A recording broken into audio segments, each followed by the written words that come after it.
దయచేసి కొద్ది నిమిషాలు దేవుని వాక్యాన్ని శ్రద్ధగా వినాలని ప్రభు పేరిట మనవి. చాలా క్లుప్తంగా ఒక 5 నిమిషాలు దేవుని వాక్యాన్ని ధ్యానం చేసుకుందాం. యాకోబు పత్రిక మొదటి అధ్యాయము,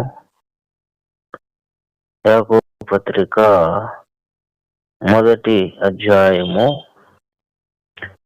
19వ వచనాన్ని మనం చదువుకుందాం.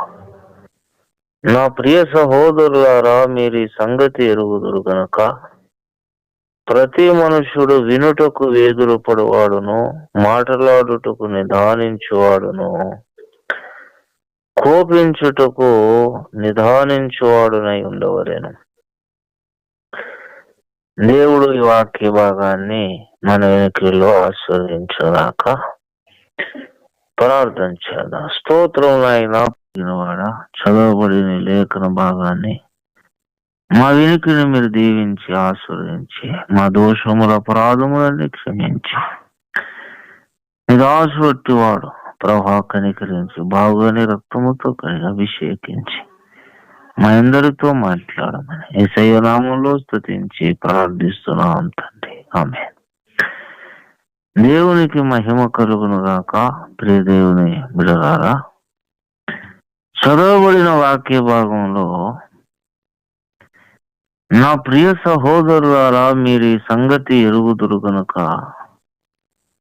ప్రతి మనుష్యుడు వినుటకు వేగిర పడువాడును, మాట్లాడుటకు నిదానించువాడును, కోపించుటకు నిదానించువాడునై ఉండవలెను. నా ప్రియ సహోదరులారా, మీరు ఈ సంగతి ఎరుగుదురు అన్నాడు. అంటే ఇది దేవరహస్యం కాదు, మార్మిక విషయాలు కాదు. నా ప్రియ సహోదరులారా, మీరు ఈ సంగతి ఎరుగుదురు అంటే ఇది లోతైనటువంటి మార్మిక విషయాలు కాదు. ఇవి ఆధ్యాత్మిక జీవితంలో మనం ఎదిగే కొలది మనం చాలా ఆధ్యాత్మికంగా ఎదిగే కొలది అనేక విషయాలు, అనేక మార్మిక విషయాలు మనకు తెలుస్తూ ఉంటాయి. ప్రారంభంలో రక్షణ పొందిన తొలి దినాలలో మనకు తెలియదు. రక్షణ పొందిన తొలి దినాల్లో అనేక మర్మాలు తెలియవు. కాలం గడిచే కొలది, మనం ఎదిగే కొలది అనేక మర్మాలు తెలుస్తాయి. అయితే ఇక్కడ ఉన్నటువంటి సబ్జెక్ట్ ఏదైతే ఉందో, ఇక్కడ ఉన్న విషయం ఏదైతే ఉందో, ఇది లోతైనటువంటి మార్మిక సంగతులు కాదు. నీవు దేవుని కుటుంబంలో చేర్చబడినప్పుడు నువ్వు సహజముగా ప్రారంభంలోనే ఒక మూల పాఠం లాగా నువ్వు తెలుసుకోవలసిన సంగతి ఏంటో ఇక్కడ చెబుతున్నాడు. అందుకే మీరు ఎరుగుదురు, సహోదరులు అందరూ ఎరుగుదురు, ప్రతి మనుష్యుడు వినుటకు వేగిరపడాలి అన్నాడు. వాడు వీడని ఎవడు లేదు, ప్రతి వాడు కూడా వినడానికి వేగిరపడాలి. మీరు ఎప్పుడైనా గమనించండి, మీరు ఉంటున్న ప్రాంతం కానీ, మీరు ఎదిగినటువంటి కొందరు భక్తులు కానీ వినడానికి చాలా ఇష్టపడుతూ ఉంటారు. మన ఏదైనా ఒక విషయాన్ని చెబుతున్నప్పుడు చాలా శ్రద్ధగా, ఏకాగ్రత కలిగి వింటూ ఉంటారు. భక్తులందరికీ ఇది కామన్ కోడ్ అన్నమాట. భక్తునికి ఉన్నటువంటి అనేకమైన శ్రేష్టమైన లక్షణాలలో ఒక లక్షణం ఏంటంటే చాలా శ్రద్ధగా, ఏ విషయాన్నైనా సరే చాలా శ్రద్ధగా వింటాడు. దేవుని వాక్యాన్ని శ్రద్ధగా వింటాడు. అంత మాత్రమే కాదు, ఎవడైనా ఏదైనా ఒక విషయాన్ని చెప్పినప్పుడు ఆ విషయాన్ని చాలా వివరణాత్మకంగా వింటాడు. ప్రియదేవుని బిడ్డలారా, ఇది భక్తులకు ఉండే లక్షణం, సహోదరులకు ఉండవలసినటువంటి లక్షణం. వినడమునకు వేగిరపడాలి.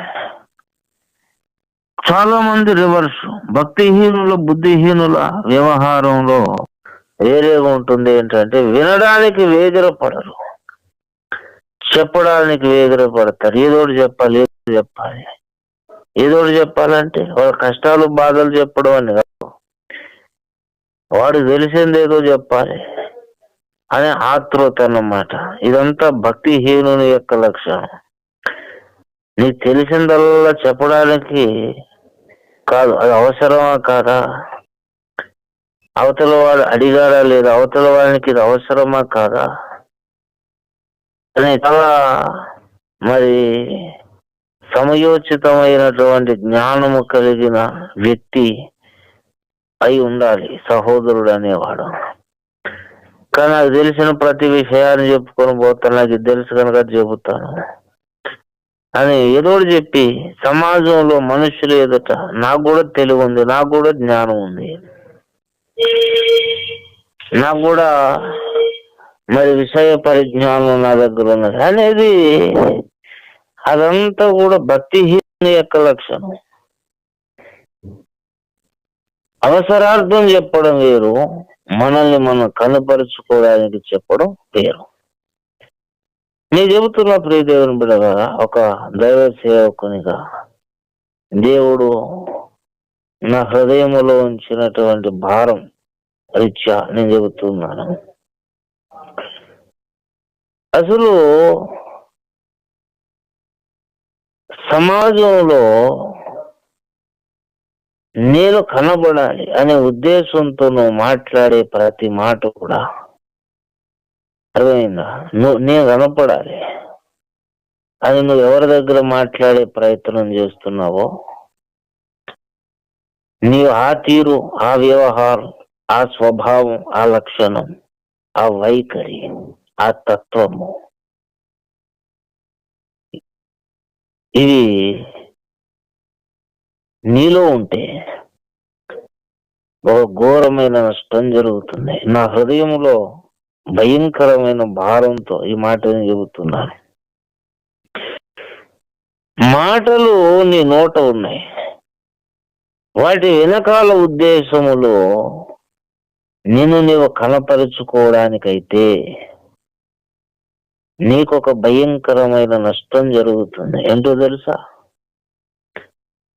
నీవు దేవుని గురించి మాట్లాడడానికి అనర్హుడు అయిపోతావు. This is a fact. దేవుని వాస్తవాలు, దేవుని గురించిన సంగతులు, దేవుని వాక్యమును ప్రకటించడానికి నీవు అన్ఫిట్ అయిపోతావు, అనర్హుడు. ఎంత ఘోరమైన నష్టం. దేవుని బిడ్డలారా, ఈ మాట నా నోట వస్తూ ఉంటుండగానే హృదయం అంతా భయంకరమైన ఆవేదన నాలో కలుగుతుంది. ఎందుకంటే this is a very dangerous situation. ఎంత చెప్పినా చాలా మంది తమ్మును తాము కనపరుచుకోవడానికి మాట్లాడే ధోరణిని మార్చుకోరు. దేవుని బిడ్డలారా, అది చాలా అపార్థం. నేను కనపరుచుకోవడానికి సమాజంలో మాట్లాడుతున్నావు, నీ వెనకాల ఒక ఘోరం జరుగుతుంది, ఒక నష్టం జరుగుతుంది. నీవు ఆ రకంగా నువ్వు మాట్లాడుతున్నావు గనక, నీవు 100 ప్రసంగాలు విన్నా, అనేక సార్లు బైబిల్ గ్రంథాన్ని చదివినా, అతి శ్రేష్టమైన భక్తుల గ్రంథాలను చదివినా, నీ నోట దేవుని వాక్యం ఉండదు, నీ మనసులో దేవుని వాక్యం ఉండదు, నీ హృదయములో వాక్యం ఉండదు, నీ నోట దేవుని వాక్యం ఉండదు. నువ్వు ఒక ఖాళీ కుండ. ఎప్పుడైనా ఆలోచించాలా? దేవుని వాక్యము నాలో లేకపోయిందేంటి, నా నోట లేకపోయిందేంటి? దేవుని వాక్యము నాలో కూడా ధారాళముగా నాలో నుండి ప్రవహించడం లేదేంటి? ఈ ఆలోచన దగ్గరికి విశ్వాసులు వస్తున్నారా? ప్రియ దేవుని కుమారుడా, కుమార్తె, లేక యేసును నమ్మాను, యేసయ్య నా రక్షకుడు అది నమ్మేసి ఊరుకుంటున్నావా? నువ్వు యేసును నమ్మవు, మంచిదే, సంతోషమే. కానీ యేసును గురించి నువ్వు ప్రకటించకుండగా, యేసును గురించి నువ్వు ప్రకటించకుండగా యేసు దగ్గరకు పోయి బహుమానం ఎలా తీసుకుంటావు? నేను చెబుతున్నాను, దేవుని గురించి ప్రకటించడం ప్రతి వాడి బాధ్యత. ఇది ఒక్కడే చేసే కార్యం కాదు.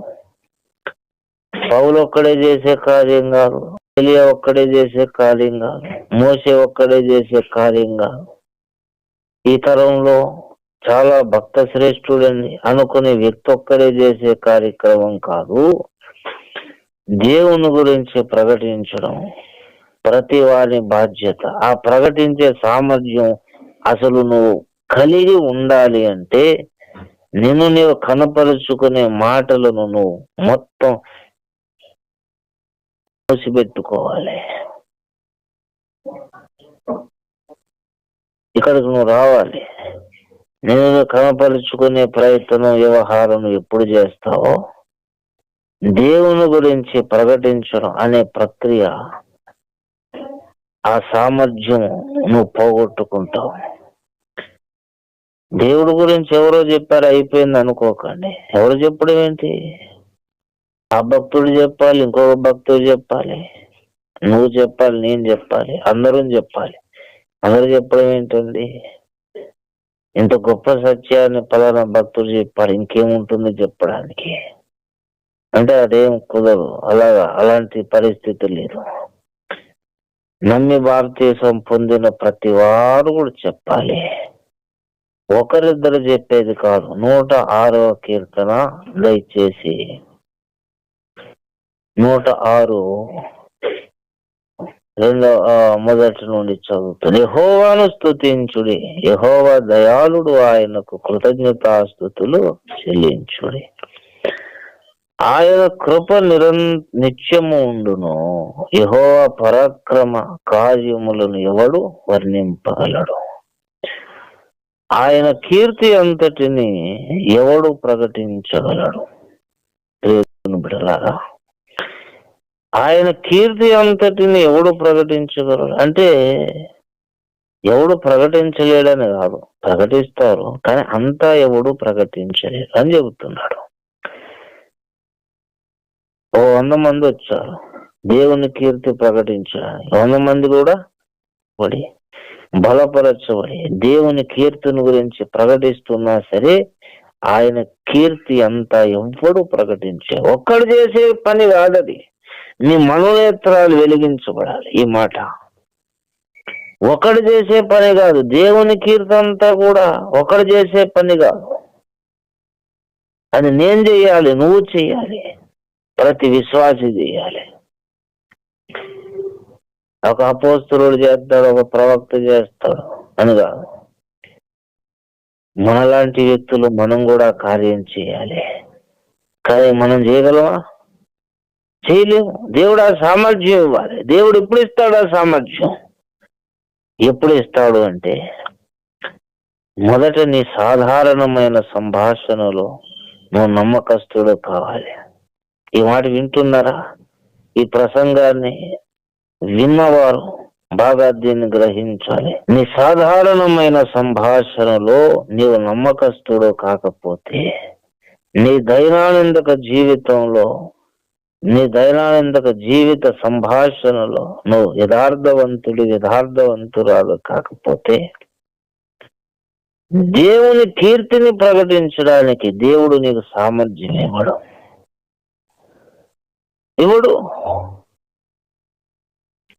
కానీ దేవుని కీర్తంతా ఒక్కడు చెప్పేది కాదు. నీ మీద కూడా బాధ్యత ఉంది. కానీ నీకు ఆ సామర్థ్యం ఇవ్వాలి. దేవుడు ఇవ్వాలంటే వినుటకు వేగురపడే లక్షణం ఉండాలి. వినడానికి వేగురపడే లక్షణం. దేవుని బిడ్డలారా, భక్తులందరి కామనుకోడు వినే లక్షణం ఉంటుంది. వాళ్ళని భక్తులు మాట్లాడడం అంటే చాలా కష్టతరం. మనం ఏదైనా ఒక ప్రశ్న అడిగినా సరే చాలాసేపటి వరకు కూడా భక్తులు మాట్లాడారు. వాళ్ళ అంతరంగం, వాళ్ళ స్వభావం వేరు. చాలా దీర్ఘంగా ఆలోచిస్తారు. వినడం చాలా సింపుల్ గా వింటారు, మాట్లాడడానికి చాలా ఆలోచిస్తారు. నిదానించాలన్నాడు కదా. మా ప్రియ సహోదరులారా, మీరు ఈ సంగతి ఎరుగుదురు గనుక ప్రతి మనుష్యుడు వినుటకు వేగిరపడువాడును, మాట్లాడుటకు నిదానించువాడు. మాట్లాడడానికి నిదానించాలి, ఊరిక ఉట్టిగానే మాట్లాడకూడదు. నేను చెబుతున్నాను, కొంతమంది ఊరికనే ఉట్టిగానే మాట్లాడేస్తారు.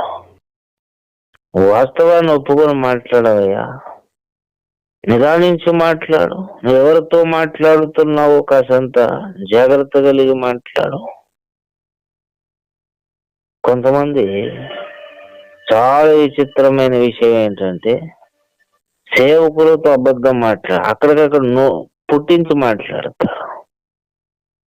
చాలా పొరపాటు. దేవుని బిడ్డలారా, అసలు అబద్ధం మాట్లాడకూడదు. కానీ అబద్ధం ఎందుకు మాట్లాడాలంటే, అపార్థం చేసుకునే వ్యక్తుల మధ్య మనం అబద్ధం కొన్నిసార్లు మాట్లాడవలసి ఉంటుంది.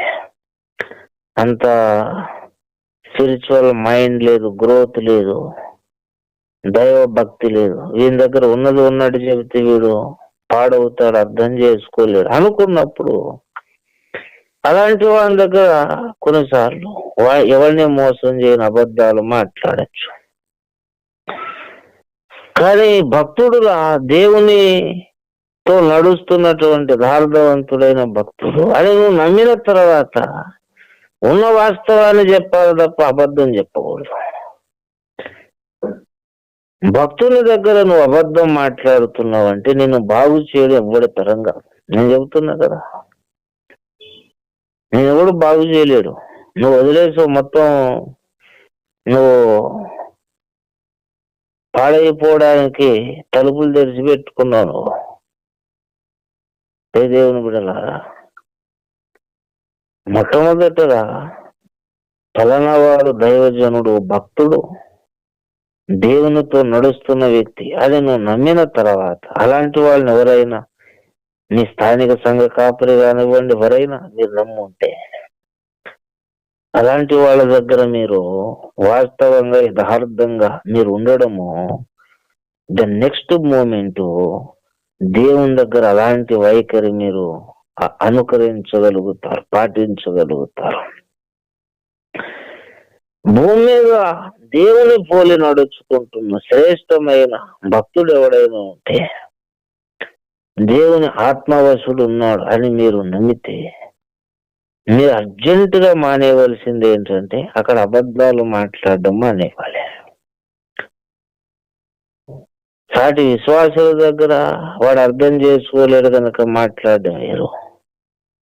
కానీ భక్తుడు నాకంటే ఎన్నో మైళ్ళు దూరం ఆధ్యాత్మిక ఉన్నత శిఖరం మీద ఉన్నాడు, పరిశుద్ధాత్మవశుడు అది నమ్మిన తర్వాత నువ్వు అనాలోచితంగా ఎలాగ అబద్ధం మాట్లాడతావు?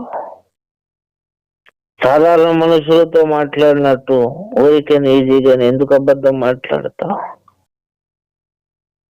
ఈ మిస్టేక్, ఈ పొరపాటు అనేది నీ ఆధ్యాత్మిక జీవితం అంతటికి కూడా ఒక ప్రమాదకారిగా మారుతుంది. దేవుని బిడ్డలారా, నేను చెబుతున్నా, నేను ఎవరినైనా ఒక ఫలానా వాడు భక్తుడు అనుకుంటే, శ్రేష్ఠ భక్తుడు అని అనుకుంటే ఉన్న వాస్తవాన్ని చెబుతాను. ఇది నా అలవాటు, ఇది నా హృదయ వైఖరి, ఇలా ఉండండి అని సమాజానికి చెప్పేదానికంటే ఇది నా వైఖరి అని నేను చెబుతున్నాను.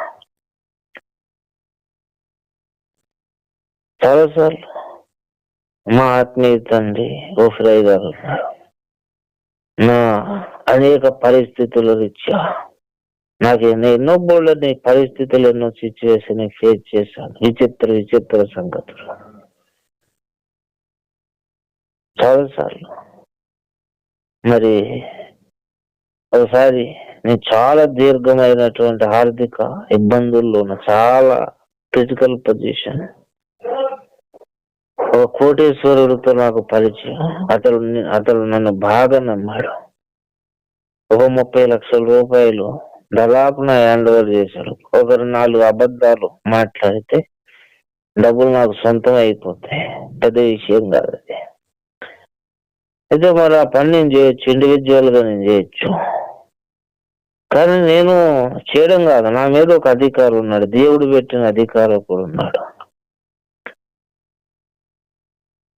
ఫోన్ చేశాడు, అయ్యా నేను ఒక అబద్ధం మాట్లాడి ఒకరిని మోసం చేసి ఒక 30 లక్షల రూపాయలు వాని దగ్గర దోచుకొని నా సమస్యలు తీర్చుకుందాం అనుకుంటున్నాను, ఇది నా పరిస్థితి, నేనేమంటారు అంటే, ఇదే మాట నేను దారంటి పోయేవాడు చెబుతానా? మీరు ఆలోచించాలి. దారంటి పోయేవాడు నా చుట్టాలు బంధువులకి చెబుతానా? చెప్పను. కానీ నేను భక్తుడని ఎవరు నమ్మాను, ఆయన దగ్గర ఫోన్ చేసి నా మనస్సులో యాజిటేజ్ ఏది ఉన్నదో, ఏ కుట్రపూర్విత ప్రణాళిక ఉన్నదో ఆ కుట్రపూర్విత ప్రణాళికను నేను భక్తుడని నమ్మిన వారి దగ్గర తెరిచిపెట్టాను. ఇలా ఒక్కసారి కాదు, అనేక విచిత్ర విచిత్ర విచిత్ర విచిత్ర విషయాలు సంఘటన ఎదురైనప్పుడు దేవుని బిడ్డలారా నేను చెప్పాను. ఎందుకు అనంటే, దేవుని దగ్గర నేను యథార్థంగా ఉండాలనుకుంటున్నాను. దేవుని దగ్గర నేను యథార్థంగా ఉండాలనుకుంటున్నాను. దేవునితో నేను నడవాలనుకుంటున్నాను. కనుక దేవుని చేత వాడబడి దేవుని చేత నడిపించబడుతున్న భక్తుని దగ్గర కూడా నేను యథార్థంగా ఉండాలి. నోటుకు వచ్చినట్టు మాట్లాడతారు కొంతమంది, సేవకులతో నోటుకు వచ్చినట్టు మాట్లాడతారు, పుట్టించి అప్పటికప్పుడు పుట్టించి పెద్ద తెలివిగా మాట్లాడాలనుకుంటారు. నేను చెబుతున్నాను, వాడు 4 నిమిషాలు నా దగ్గర మాట్లాడగానే మొత్తం వ్యవహారం నాకు తెలుస్తుంది. ఓరని నాతోటి నువ్వు లాజిక్లు మ్యాజిక్లు మాట్లాడుతున్నావు. ఆ తెలివి ఉండకూడదు. నువ్వు లాజిక్లు మ్యాజిక్లు మాట్లాడుకునేది బయట వ్యవహారం మాట్లాడుకోవాలి. భక్తుల దగ్గర లాజిక్లు మ్యాజిక్లు బాగా అంటించాను, బాగా సవరించాను, బాగా పోల్చాను, విషయాలను పర్ఫెక్ట్ ఉంది అది చెప్పానంటే నువ్వు బోల్తా పడ్డావు. ఆ పని చేయకూడదు ప్రియ దేవుని బిడ్డలారా. That is very risk zone. ఈ ప్రసంగం వింటున్నటువంటి మీరు దేవుని దగ్గర యథార్థంగా ఉండాలి అనుకున్న మీరు భూమి మీద ఒక భక్తుని దగ్గర అయినా మీరు యథార్థంగా ఉంటున్నారా? ఇది నా ప్రశ్న. ఉంటున్నారా అని అడుగుతున్నాను. ఒక భక్తుని దగ్గర అయినా యథార్థంగా ఉంటున్నారా? దేవుని బిడ్డలారా,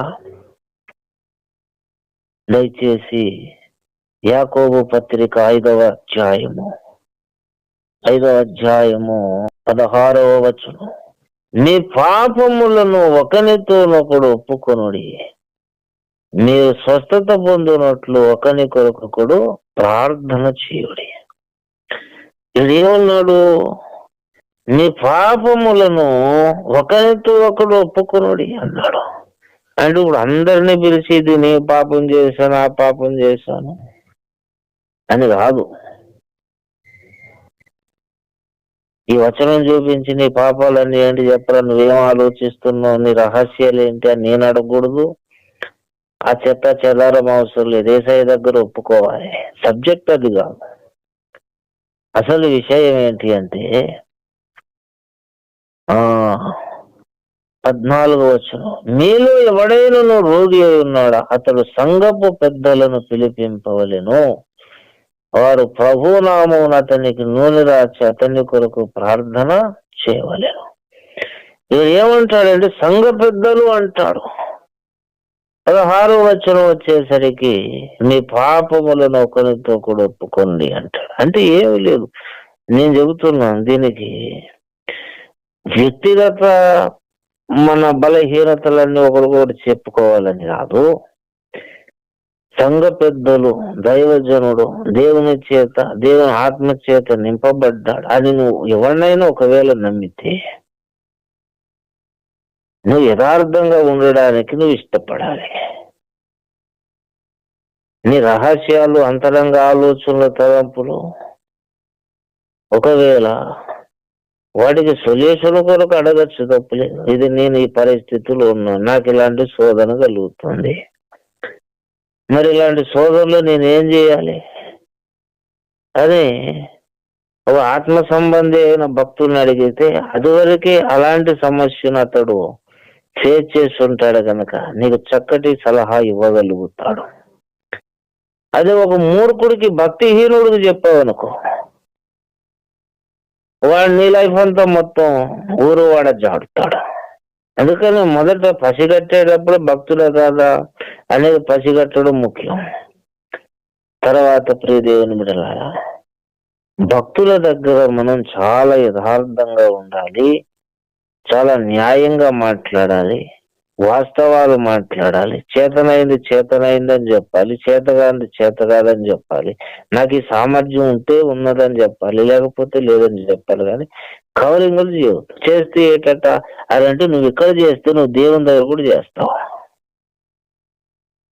కాబట్టి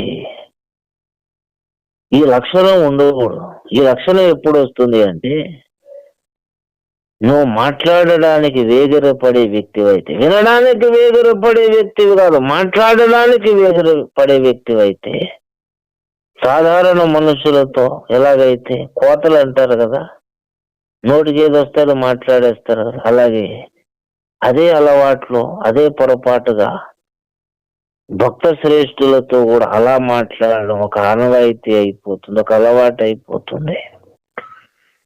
భక్తులతో మనం మాట్లాడవలసింది చాకచక్యంగా కాదు, యథార్థంగా మాట్లాడాలి. అందరితోనూ యథార్థంగానే మాట్లాడాలి, వాస్తవాలు చెప్పాలి. కొన్నిసార్లు అబద్ధాలు మాట్లాడవలసి ఉంటుంది, వాళ్ళ మైండ్ సెట్ ప్రకారం. అక్కడ ఎక్సెప్షన్స్ ఉంటాయి. కానీ భక్తుల దగ్గర నువ్వు లాజికులతో మాట్లాడి చక్కగా ఎక్స్ప్లెనేషన్ ఇచ్చానని ఎప్పుడు సాటిస్ఫై కావద్దు. నేను ఎప్పుడు కాలేదు అలాగా. నేను భక్తులని ఎవరిని నమ్మాను, లాజికులతో మాట్లాడి సాటిస్ఫై చేశానని ఎప్పుడు అనుకోలేదు. నేను యథార్థంగా ఉన్న వాస్తవాన్ని చెప్పానా అనేదే నా కులమానం తప్ప చక్కగా పోల్చి చెప్పానా లేదా అక్కడ నా తెలివి ఉపయోగించను. దేవుని దగ్గర, భక్తుల దగ్గర తెలివి కాదు ఉపయోగించవలసింది, యథార్థత ఉపయోగించాలి. ఇది మీరు బాగా రాసి పెట్టుకోండి. తెలివిగా మాట్లాడి ఒక మాట అడిగితే దానికి చక్కగా లాజిక్లతో, మ్యాజిక్లతో బాగా అలంకరించి చెప్పేసి అమ్మాయి బాగా చెప్పేసాను అనుకుని మురిసిపోతున్న విశ్వాసులు చాలా మంది ఉన్నారు. గోతులో ఉన్నావు. కాబట్టి ప్రియదేవుని బిడ్డలారా, ఈ చెడ్డ లక్షణం ఎందుకు వచ్చింది నీకు అంటే నువ్వు వినే మనస్తత్వం లేదు, కానీ వేగరపడి మాట్లాడే మనస్తత్వం ఉన్నది కనుక అదే నీకు భక్తుల దగ్గర, దేవుని దగ్గర కూడా చొరపడింది. దేవుని దగ్గర కూడా అలాగే మాట్లాడతావు. కాబట్టి మనం వినడానికి వేగిరపడదాం, మాట్లాడడానికి నిదానిద్దాం. ఈ శ్రేష్టమైన లక్షణాన్ని మనం కలిగి ఉందాం. మనం దేవుని దగ్గర, దేవుని భక్తుల దగ్గర మనం యథార్థంగా ఉందాం. అలాగ మనం ఉండగలగాలి అంటే వినడానికి వేగిరపడే మనస్తత్వం, మాట్లాడడానికి నిదానించే మనస్తత్వం మనం అలవరుచుకుందాం. నువ్వు మాట్లాడడానికి వేగిరపడుతున్నావు అంటే నిన్ను నీవు కనపరుచుకునే ప్రయత్నం నువ్వు చేస్తున్నావు. నిన్ను నువ్వు కనపరుచుకోవడానికి నువ్వు మాట్లాడే వ్యక్తివి నువ్వైతే దేవుణ్ణి కనపరచడానికి నువ్వు అనర్హుడు అయిపోతావు. దేవుడు నీకు ఎప్పటికీ సామర్థ్యం ఇవ్వడం. అంత ఘోరం నష్టం నీకు జరగాల వద్దు. దేవుణ్ణి కనపరచడంలో ఉన్న ఆశీర్వాదము, క్షేమం మనకి ఇందులో లేదు. కనుక మనల్ని మనం కనపరుచుకునే ప్రక్రియ మనం మానేద్దాం. ఆ రీతిగా ఆ దిశగా మాట్లాడడం మానేద్దాం. అలాంటి మంచి లక్షణాన్ని మనం కలిగి ఉండి దేవుణ్ణి ప్రకటించే సామర్థ్యం మనం దేవుని దగ్గర నుండి పొందుకునే ధన్యులమవుదాం. దేవుడి వాక్యాన్ని మన వినికి ఆస్వాదించుగాక. ప్రార్థన చేద్దాం. స్తోత్రం ఆయన, ప్రేమ కలిగిన మాటండి. మాతో మాట్లాడడానికి దిగి వచ్చి అత్యవసరంగా మా హృదయాలలో నీ వాక్యమును అయ్యా ఈ సందేశం నింపావు. నీకు వందనాలు, స్తోత్రాలు ప్రభా. నీతో నీ భక్తులతో మాట్లాడడానికి కావలసింది జ్ఞానము కాదు, యథార్థత ముఖ్యం అని మాతో మాట్లాడావు ప్రభా. నీకు వందనాలు. అలాంటి కృప నాకు మా అందరికీ దయచేయమని, కూడా వచ్చిన బిడ్డలందరినీ దీవించమని యేసు నామములో ప్రార్థిస్తున్నాం తండ్రి. ఆమె యేసు రక్తమునకే జయం, ప్రవేశు రక్తమే జయం, ప్రవేశున సంపూర్ణ జయం కలుగును గాక. ఆమె అందరికీ వందనాలు. మంచిది. Thank you.